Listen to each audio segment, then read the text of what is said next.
నమస్కారం SRK news కి స్వాగతం. ముందుగా ముఖ్యాంశాలు. హెల్మెట్ ధరించని ద్విచక్ర వాహనదారులకు అవగాహన కల్పించడానికి వినూత్న పద్ధతిలో రహదారిపై వాహనాలను ఆపి కౌన్సిలింగ్ ఇచ్చిన ఆర్జీఓ మురళీమోహన్. దక్షిణ భారతదేశంలోనే అత్యుత్తమ ఆసుపత్రిగా స్విమ్స్ అభివృద్ధి పేర్కొన్న టీటీడీ ధర్మగర్దల మండల సభ్యులు బిఆర్ నాయుడు. స్విమ్స్ నందు సెంట్రల్ మెడికల్ గోడౌన్ రోగుల సహాయాల కోసం అదనపు అంతస్తుల ప్రారంభం. టీటీడీకి చంద్రబాబు తీరని ద్రోహం చేస్తున్నారు. తిరుమల పవిత్రతను కాపాడడంలో ముఖ్యమంత్రి చంద్రబాబు నాయుడు ఘోరంగా విఫలమవుతున్నారు ఆరోపించిన టీటీడీ మాజీ చైర్మన్ భూమన కరుణాకర్ రెడ్డి. వార్తల్లోని వివరాలు. తిరుపతి నగరంలో మంగళం రోడ్డు నందు హెల్మెట్ లేకుండా ప్రయాణిస్తున్న ద్విచక్ర వాహనదారులను రవాణా శాఖ అధికారులు ఆపి హెల్మెట్ ధారణపై ఆర్టీఓ మురళీమోహన్ అవగాహన కల్పించారు. రవాణా శాఖ అధికారులు నిత్యం హెల్మెట్ ధరించకుండా నడిపే వాహనాలపై మరియు మోటార్ వాహన నియమ నిబంధనలు ఉల్లంఘించిన వాహనదారులపై కేసులు నమోదు చేయటమే కాకుండా హెల్మెట్ ధరించని ద్విచక్ర వాహనదారులకు అవగాహన కల్పించడానికి వినూత్న పద్ధతిలో రహదారిపై వాహనాలను ఆపి కౌన్సిలింగ్ ఇచ్చారు. ఈ సందర్భంగా ఆర్టీఓ మురళీమోహన్ మీడియాతో మాట్లాడారు. అనునిత్యం కూడా వాహన తనిఖీలు చేపట్టడం జరుగుతుంది. ముఖ్యంగా ఈ వాహన తనిఖీల్లో ఈ రోజు వరకు దాదాపుగా 8,000 కేసులు, అంటే కేవలం ఏప్రిల్ 1వ తారీఖు నుంచి ఈ రోజు వరకు అనేక రకాల వాహనాలపై 8,000 కేసులు నమోదు చేయడం జరిగింది. దాదాపుగా 8,20,00,000 రూపాయల అపరాధ రుసుము వసూలు చేయడం జరిగింది. ఈ విధంగా అపరాధ రుసుము వసూలు చేసినప్పటికీ జనాల్లో మార్పు ఉండటం లేదనే ఒక ఉద్దేశంతో అప్పుడప్పుడు మేము వినూత్నంగా ఈ యొక్క అవగాహన కార్యక్రమాలు నిర్వహించడం జరుగుతోంది. ముఖ్యంగా ద్విచక్ర వాహనదారులు హెల్మెట్ లేకుండా ప్రయాణించిన పక్షంలో వారి యొక్క లైసెన్సును 3 నెలల పాటు section 194D new amendment motor vehicle act 2019 ప్రకారం ఉంటుందని చెప్పేసి అందరికీ కూడా అవగాహన కల్పించాలి. అలాగే 1000 రూపాయల ఫైన్ కూడా వేయడం జరుగుతుంది. ఈ యొక్క నిర్దిష్ట విధి విధానాలను వారంతా గమనించవలసిందిగా కోరుతూ మన గౌరవ కలెక్టర్ శ్రీ ఎస్ వెంకటేశ్వర్ గారు, అలాగే గౌరవ ఎస్పీ గారు శ్రీ సుబ్బరాయుడు గారు వారి ఆదేశాల మేరకు కూడా ఈ యొక్క వినూత్న కార్యక్రమాలకు మేము శ్రీకారం చుట్టడం జరిగింది. ఈ అవగాహన సదస్సులో పాల్గొన్న అందరూ కూడా విధిగా రేపటి నుంచి హెల్మెట్ లేకుండా ఉంటే వారి మీద అవగాహన కాకుండా విధిగా వారి యొక్క డ్రైవింగ్ లైసెన్స్ మీద కూడా యాక్షన్ తీసుకుంటామని ఈ సందర్భంగా తెలియజేస్తున్నాను. మీ తలకు అది ఒక భారం కాకూడదు. హెల్మెట్ అనేది ఒక మీ భరోసా, మీ కుటుంబ రక్షణ అనే ఒక నియమాన్ని గుర్తుపెట్టుకోవాలని చెప్పేసి కోరుకుంటున్నాను. రవాణా శాఖ, తిరుపతి. Thank you. లైసెన్స్ లేని వాహనాల మీద ర్యాండమ్ చెక్ మీద దాదాపుగా 1000 కేసులు కూడా విద్యార్థుల మీద రాయడం జరిగింది. తద్వారా ఇప్పుడు మన ఏడీటీటీ ట్రాక్లో కూడా చాలామంది వచ్చి లైసెన్సులు నిదానంగా తీసుకుంటున్నారు. రెగ్యులర్గా మనం వాళ్ళకి డ్రైవ్ చేస్తూనే ఉన్నాం. తల్లిదండ్రులు పిలిచి కౌన్సిలింగ్ అయితే ఇవ్వలేదు, బట్ అటువంటి కౌన్సిలింగ్ కూడా ఇస్తాం మేము సరే.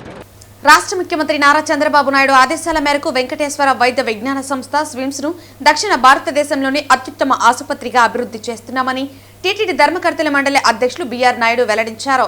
బుధవారం సెంట్రల్ మెడికల్ గోడౌన్ రోగుల సహాయకుల కోసం అదనపు అంతస్తులను టీటీడీ చైర్మన్ ప్రారంభించారు. ఈ సందర్భంగా చైర్మన్ మీడియాతో మాట్లాడుతూ 10.65 కోట్లతో 37,000 చదరపు అడుగుల విస్తీర్ణంలో 3 అంతస్తుల్లో సెంట్రల్ మెడికల్ గోడౌన్ ప్రారంభించామని, ఇందులో మెడికల్ స్టోర్లు, జనరల్ స్టోర్లు, కోల్డ్ స్టోరేజ్, ఆపరేషన్ థియేటర్ స్టోర్లు, కార్యాలయాలు, సమావేశాలు, మందిరం ఉన్నాయని తెలిపారు. అదేవిధంగా 4,40,00,000 వ్యయంతో 300 మంది రోగుల సహాయకులు వేచి ఉండేందుకు వీలుగా విశ్రాంతి భవనంలోని 2, 3వ అదనపు అంతస్తులను ప్రారంభించినట్లు తెలిపారు.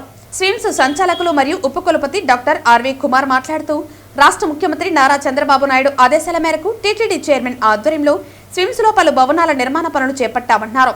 ఇందులో భాగంగా స్విమ్స్ యూనివర్సిటీ విద్యార్థుల కోసం ఏడాది క్రితం 150 గదులతో హాస్టల్ భవనాలు ప్రారంభించామన్నారు.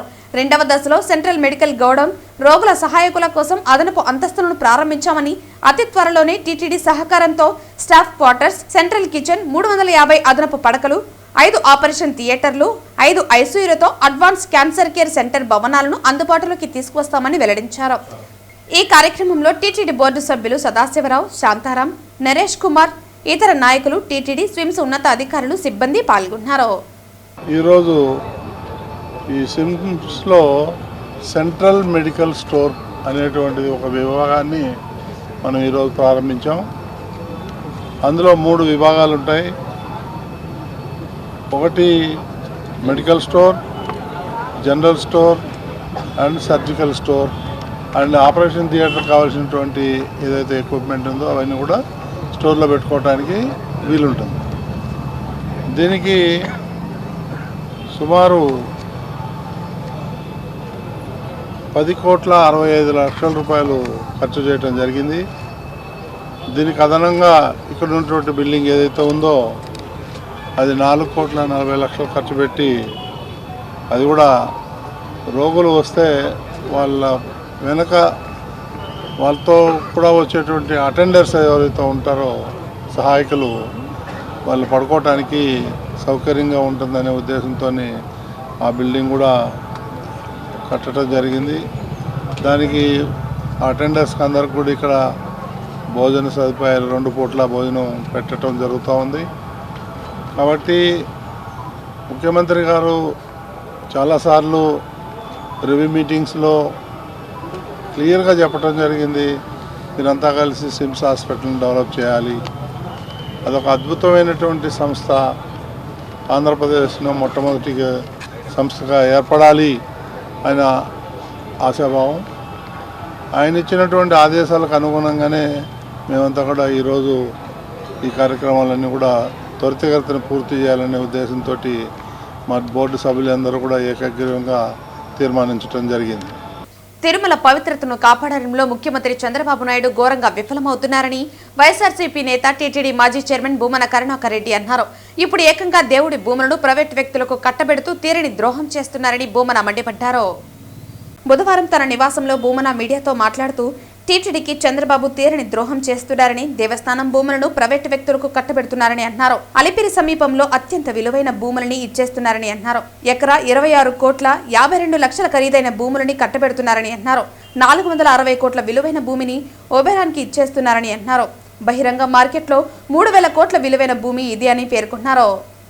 వందరం ఒబెరాయ్ హోటల్తో 1,500 మందికి ఉద్యోగాలు వస్తాయని ప్రభుత్వం ప్రజలకు చెప్తోందని, అదెలా సాధ్యమని, ఇది పరకమని దొంగతనం కంటే అతిపెద్ద దోపిడీ అని తెలిపారు.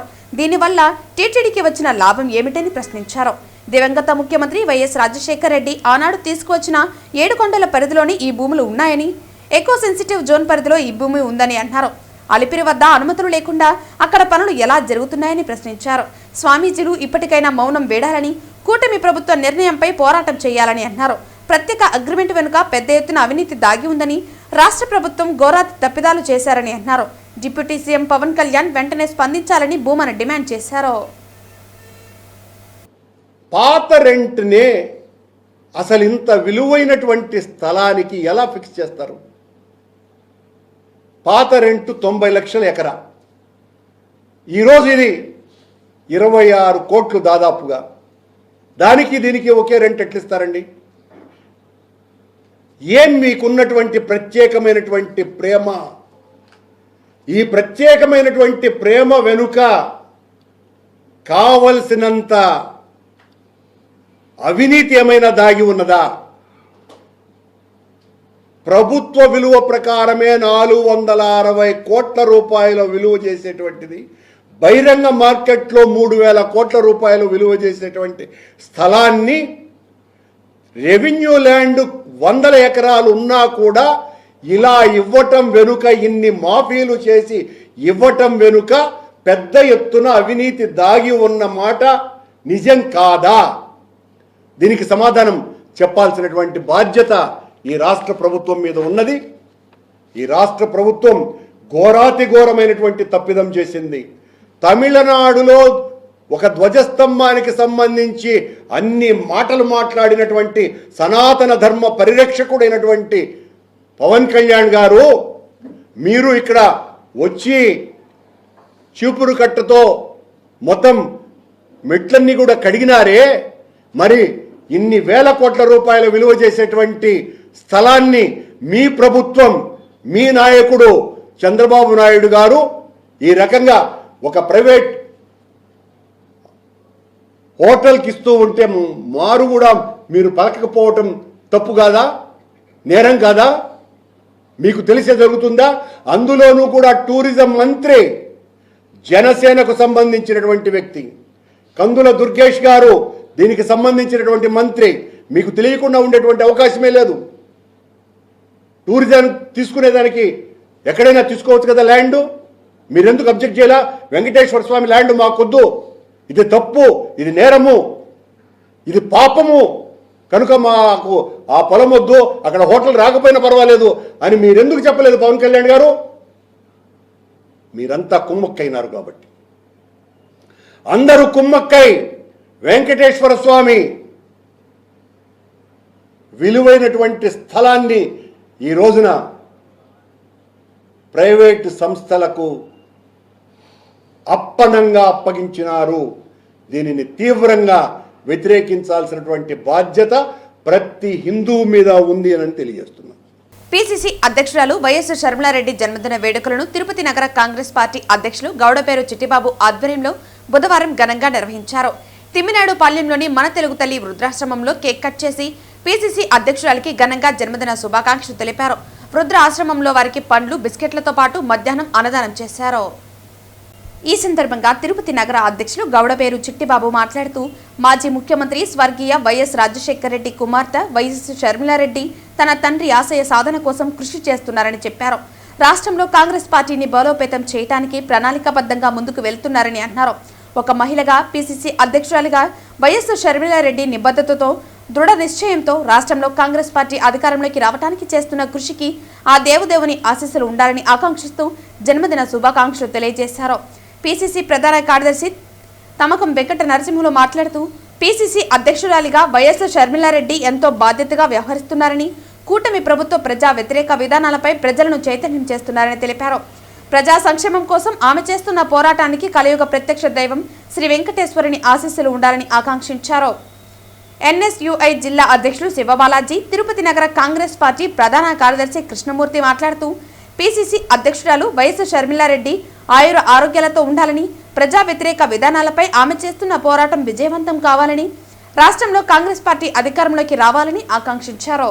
ఈ కార్యక్రమంలో కాంగ్రెస్ పార్టీ ఎస్టీ విభాగం జిల్లా అధ్యక్షులు స్వరూప్ నాయక్, కాంగ్రెస్ పార్టీ జిల్లా అధికార ప్రతినిధి పర్వతాల శ్రీనివాస గౌడ్, ఎస్టీ విభాగం రాష్ట్ర కన్వీనర్ బోయన నరేంద్రబాబు తదితరులు ఈ కార్యక్రమంలో పాల్గొన్నారు. ఈ సందర్భంగా ఆశ్రమంలోని వృద్ధుల సైతం వైఎస్ షర్మిలారెడ్డికి జన్మదిన శుభాకాంక్షలు తెలియజేశారు.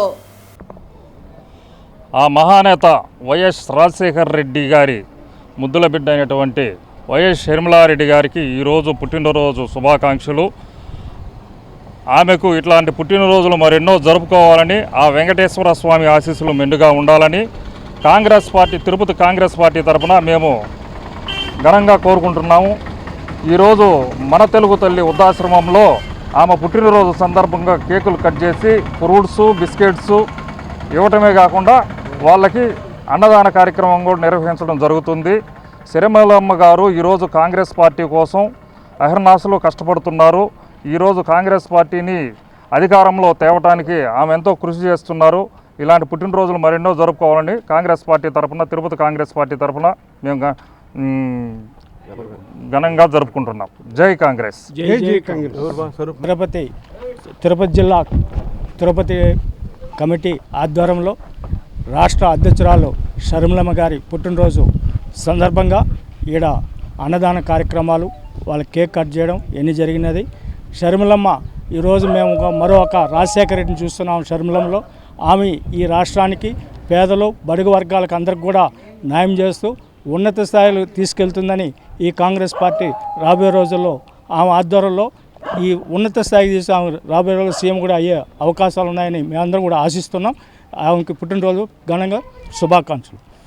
తిరుపతి సిటీ కాంగ్రెస్ ఆధ్వర్యంలో ఘనంగా జన్మదిన శుభాకాంక్షలు జరుపుకుంటున్న వైఎస్ షర్మిలారెడ్డి గారిది. ఈరోజు మన ఆంధ్రప్రదేశ్ రాష్ట్ర కాబోయే తొలి మహిళా ముఖ్యమంత్రిగా వైఎస్ షర్మిలారెడ్డి గారు కూడా రావాలని మేము మనసారా కోరుకుంటూ జై కాంగ్రెస్, జై జై కాంగ్రెస్. పుట్టినరోజు మన రాజశేఖర రెడ్డి గారి వదిలిన బాణము ఆమె ఎల్లవేళలా బాగుండాలని కోరుకుంటూ జై కాంగ్రెస్, జై జై జై కాంగ్రెస్. తిరుపతి ఆర్సీ రోడ్డు చిగురువాడలోని ఢిల్లీ పబ్లిక్ స్కూల్లో మత్తు పదార్థాలు, మాదక ద్రవ్యాలపై అవగాహన నిర్మూలన కార్యక్రమాన్ని డిసెంబర్ 18వ తేదీ మధ్యాహ్నం 2 గంటలకు తిరుపతి జిల్లా విద్యాశాఖ మరియు రీచ్ గ్లోబల్ ఫౌండేషన్ల ఆధ్వర్యంలో నిర్వహిస్తున్నట్లు నిర్వాహకులు తెలియజేశారు. రేపు ఢిల్లీ పబ్లిక్ స్కూల్లో రేపు మధ్యాహ్నము 2 నుంచి 5 వరకు డీ అడిక్షను అంటే మానసిక ఈ డ్రగ్స్కు అవగాహన కల్పించడము, నిర్మూలన ఎలాగనేది, అలాగే పిల్లలు ఒత్తిడితో ఆత్మహత్యలు చేసుకుంటున్నారు, ఆత్మహత్యల నివారణ, వీటి అంశాలపైన డాక్టర్ మానస గారు deaddiction incharge Ruya hospital, మన భూపాల్ నాయుడు గారు మనస్ సెంటర్ అని ఎన్నో సంవత్సరాల నుంచి ఇక్కడ రాయలచెరువు రోడ్లో పెట్టారు. ఆయన సేవ చేస్తున్నారు, వారి కుమార్తెను. ప్లస్ సిపిఆర్ అట్లే ఫారిన్ కంట్రీస్లో నేను ఉండి 15 ఏళ్ళు వచ్చాను. అక్కడ ప్రతి పౌరులకు తెలుసు సిపిఆర్ అంటే బేసిక్ లైఫ్ సపోర్ట్. ఎవరన్నా ఉన్నట్లుండి ఎక్కడైనా పడిపోయినా కూడా వెంటనే వాళ్ళకు కార్డియక్ పల్మనరీ రిససిటేషన్ అంటే గుండె ఒత్తిడి కల్పించడము, శ్వాస కల్పించడము ఇవి జరుగుతుంది. ఇక్కడ ఏమి దిక్కు చూడకుండా ఊరికే 108 అంబులెన్స్ను పిలుస్తారు, దిక్కులు చూస్తారు. అది లేకుండా అది ఎలా అవగాహన కలిగించడము. డాక్టర్ సొప్పరపు రత్నశేఖర్ అబ్బాయి కూడా ఇక్కడ అబ్బాయి మెసేజ్ డాక్టర్ దేవరాజులు వినిపిస్తారు. సో రేపు మధ్యాహ్నం 2 నుంచి 5 వరకు మన కలెక్టర్ గారు, ఎస్పీ గారు కూడా ఈ ప్రోగ్రాంకు చాలా సహకారం ఇస్తున్నారు, ప్రోత్సాహం ఇస్తున్నారు. అట్లే డిఈఓ విద్యాశాఖ అధికారి ఉంటారు కుమార్ గారు, మన డిపిఓ మేడం గారు ఉంటారు. శక్తి టీం తరఫున శ్రీలత గారు రాలేనందువలన తమీమ్ అహ్మద్ గారు వస్తున్నారు. వీరందరి సహకారంతో ఇక్కడ నాతో కూర్చున్న సోదరులు మురిమేకల దేవరాజులు విద్యాశాఖ అధికారుల నుంచి, అట్లాగే సుధాకర్ నాయుడు, మానస, మీ అందరి ముఖ్యంగా సహకారంతో దీన్ని హైలైట్ చేసి సమాజంలో ఇది ఒక్కరోజు సమస్య కాదు, దీన్ని ప్రోగ్రాం కంటిన్యూ చేద్దాం అక్కడక్కడ. మీ అందరి సహకారం కోరుతూ వందే మాతరం, జై హింద్. రమేష్ నాథ్ సార్ వల్ల ఇప్పుడు రేపు ఈ ప్రోగ్రాం మేము చేస్తున్నాము ఢిల్లీ పబ్లిక్ స్కూల్లో, రీచ్ గ్లోబల్ ఫౌండేషన్ ద్వారా చేస్తున్నాము. ఇప్పుడు ఈ మత్తు పదార్థాలు అనేటివి పెద్దవాళ్ళకే కాకుండా చిన్నపిల్లలకు కూడా చాలా ఈజీగా అందుబాటులోకి వచ్చేసాయి.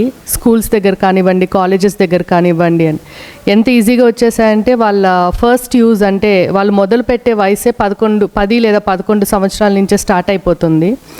అంత చిన్న వయసులో మొదలుపెట్టిన తర్వాత చాలా ఫాస్ట్గా వాటికంతా వాళ్ళు అలవాటు పడిపోతున్నారు, అడిక్ట్ అయిపోతున్నారు. సో వాటి వల్ల వచ్చే శారీరక సమస్యలు కానీ, మానసికమైన సమస్యలు కానీ, సామాజిక సమస్యలు కానీ, ఆర్థికపరమైన సమస్యలు కానీ ఏవైతే ఉన్నాయో వాటి గురించి రేపు నేను మాట్లాడతాను. తర్వాత అలాంటి వాటికి వాళ్ళు అలవాటు పడకుండా ఉండాలంటే ఏం చేయాలి, దానికి పేరెంట్స్ రోల్ అంటే తల్లిదండ్రుల రోల్ ఎంత ఉంది, టీచర్స్, స్కూల్స్, కాలేజెస్లో వాళ్ళ రోల్ ఎలా ఉంది, తర్వాత ఒకవేళ అడిక్ట్ అయిపోయింటే వాళ్ళు ఎవరి హెల్ప్ తీసుకోవాలి, ఎక్కడ మాట్లాడాలి అనే వాటి గురించి రేపు మేము మాట్లాడదలుచుకున్నాము. తిరుపతి న్యూ ఇందిరానగర్లోని శ్రీ చైతన్య పాఠశాలలో బుధవారం స్పోర్ట్స్ డే ఘనంగా నిర్వహించారు. ఈ కార్యక్రమానికి ముఖ్య అతిథిగా విచ్చేసిన ఎస్ఐ హర్షవర్ధన్ రాజు ముందుగా క్రీడా జ్యోతిని వెలిగించి కార్యక్రమాన్ని ప్రారంభించారు. అనంతరం ఈ కార్యక్రమాన్ని ఉద్దేశించి ప్రసంగించారు. పిల్లలకి చదువుతో పాటు క్రీడలు కూడా ఎంతో ముఖ్యమని తెలిపారు. క్రీడల వల్ల మానసిక ఆరోగ్యం దృఢంగా ఉంటుందని తెలిపారు. ప్రస్తుత సమాజంలో పిల్లలకు ఫిజికల్ యాక్టివిటీస్ తగ్గిపోయిందని, దీనివలన చాలా ఆరోగ్య సమస్యలు వస్తున్నాయని వాపోయారు. క్రీడల వల్ల పిల్లలు మానసికంగా, శారీరకంగా చాలా దృఢంగా ఉంటారని తెలిపారు. అనంతరం క్రీడల్లో విజేతలకి బహుమతులను ప్రదానం చేశారు. అనంతరం పాఠశాల ప్రిన్సిపల్ శ్రీనివాసరావు మాట్లాడుతూ తల్లిదండ్రులు కూడా పిల్లలకి చదువుతో పాటు క్రీడల్లో కూడా ప్రోత్సహించాలని తెలిపారు. తమ పాఠశాలలో చదువుతో పాటు క్రీడలకు కూడా సమాన ప్రాధాన్యత ఇస్తున్నామని పేర్కొన్నారు. ఈ కార్యక్రమంలో పాఠశాల coordinator Balaji, vice principal Keerthi, primary zonal incharge Lavanya, dean Kasirao, సి&, icon incharge Trilok, S batch incharge Likhita, primary incharge Leelavathi, pre primary incharge Sheela, ఉపాధ్యాయులు, తల్లిదండ్రులు, విద్యార్థులు తదితరులు పాల్గొన్నారు. మెడికల్ కళాశాలల ప్రైవేటీకరణపై పలంనేరులో ఏఐఎస్ఎఫ్ నాయకులు బగ్గుమన్నారు. విద్యార్థులతో ర్యాలీ చేపట్టి మెడికల్ కళాశాల ప్రైవేటీకరణను తీవ్రంగా ఖండించారు. పలంనేరు ఎస్వీసీఆర్ డిగ్రీ కళాశాలలో బుధవారం ఏఐఎస్ఎఫ్ చిత్తూరు ఉపాధ్యక్షులు సంజయ్ మరియు కార్యవర్గ సభ్యులు విద్యార్థులతో కలిసి ర్యాలీ నిర్వహించారు. న్యాయం కావాలి అంటూ పెద్ద ఎత్తున నిరసన వ్యక్తం చేశారు. ఈ సందర్భంగా మీడియాతో మాట్లాడుతూ రాష్ట్రంలో ఉన్న 17 మెడికల్ కళాశాలను ఇప్పుడున్న కూటమి ప్రభుత్వం ప్రైవేటీకరణకు పూనుకుందని, దీనివలన ఎంతో మంది పేద వైద్య విద్యార్థులు నష్టపోతున్నారని అన్నారు. డాక్టర్ కావాలనే ఆశ ఉన్నవారు కోట్లు ఖర్చు పెట్టి చదువుకునేవారు ఉండగా పేద విద్యార్థుల ఆశలు అడియాసలు అయ్యే ప్రమాదం పొంచి ఉందన్నారు. అలాగే ఇంటర్ కళాశాల విద్యార్థులకు టైమింగ్ మార్చారని, దానిని కూడా సరిచేయాలని ఈ సందర్భంగా డిమాండ్ చేశారు. కూటమి ప్రభుత్వం స్పందించి వెంటనే వైద్య కళాశాలలు ప్రైవేటీకరణ ఆపాలని, విద్యార్థుల డిమాండ్లు నెరవేర్చకపోతే రాష్ట్ర వ్యాప్తంగా పెద్ద ఎత్తున నిరసనలు చేపడతామని తెలిపారు. సంజయ్, ఏఐఎస్ఎఫ్ అఖిల భారత విద్యార్థి సమైక్య చిత్తూరు జిల్లా ఉపాధ్యక్షులు. ఈరోజు మన ఎన్డీఏ ప్రభుత్వము గత ప్రభుత్వం తెచ్చిన 17 మెడికల్ కళాశాలని 10 మెడికల్ కళాశాలని పీపీపీ అనే పేరుతో ఈరోజు దాన్ని ప్రైవేటీకరణ చేసే కార్యక్రమం చేస్తోంది. ఈ కార్యక్రమం వల్ల ఎంతోమంది పేద విద్యార్థులు వైద్య విద్యకు దూరం అవుతారు. అలాగే ఈ ఇంటర్మీడియట్ వారికి పొద్దున్న 9 నుంచి 4 వరకు ఉన్న సమయాన్ని 9 నుంచి 5 వరకు చేశారు. ఎంతోమంది దూర ప్రాంతం నుంచి వచ్చేవారు కూడా చాలా ఇబ్బంది పడుతున్నారు. ఈ కార్యక్రమం మీద ఈరోజు పలమనేరులో డిగ్రీ కళాశాల వద్ద మేము నిరసన కార్యక్రమం చేశాము. ఈ ఎన్డీఏ కూటమి ఈ పీపీపీ విధానాన్ని ఇలాగే కొనసాగిస్తే రాష్ట్ర వ్యాప్తంగా పెద్ద ఎత్తున నిరసన కార్యక్రమం తెలియజేస్తాము. ఈ పీపీ విధానాన్ని ఏఎస్ఎఫ్ ఖచ్చితంగా ఖండిస్తున్నాం. వార్తలు ముగించే ముందు ముఖ్యాంశాలు మరోసారి. హెల్మెట్ ధరించని ద్విచక్ర వాహనదారులకు అవగాహన కల్పించడానికి వినూత్న పద్ధతిలో రహదారిపై వాహనాలను ఆపి కౌన్సిలింగ్ ఇచ్చిన ఆర్జీఓ మురళీమోహన్. దక్షిణ భారతదేశంలోనే అత్యుత్తమ ఆసుపత్రిగా స్విమ్స్ అభివృద్ధి పేర్కొన్న టీటీడీ ధర్మకర్తల మండలి సభ్యులు బిఆర్ నాయుడు. స్విమ్స్ నందు సెంట్రల్ మెడికల్ గోడౌన్ రోగుల సహాయాల కోసం అదనపు అంతస్తుల ప్రారంభం. టీటీడీకి చంద్రబాబు తీరని ద్రోహం చేస్తున్నారు. తిరుమల పవిత్రతను కాపాడడంలో ముఖ్యమంత్రి చంద్రబాబు నాయుడు ఘోరంగా విఫలమవుతున్నారు ఆరోపించిన టీటీడీ మాజీ చైర్మన్ భూమన కరుణాకర్ రెడ్డి. ఈ వార్తలు ఇంతటితో సమాప్తం. తిరిగి వార్తల్లో మళ్ళీ కలుద్దాం. అంతవరకు సెలవు. నమస్కారం.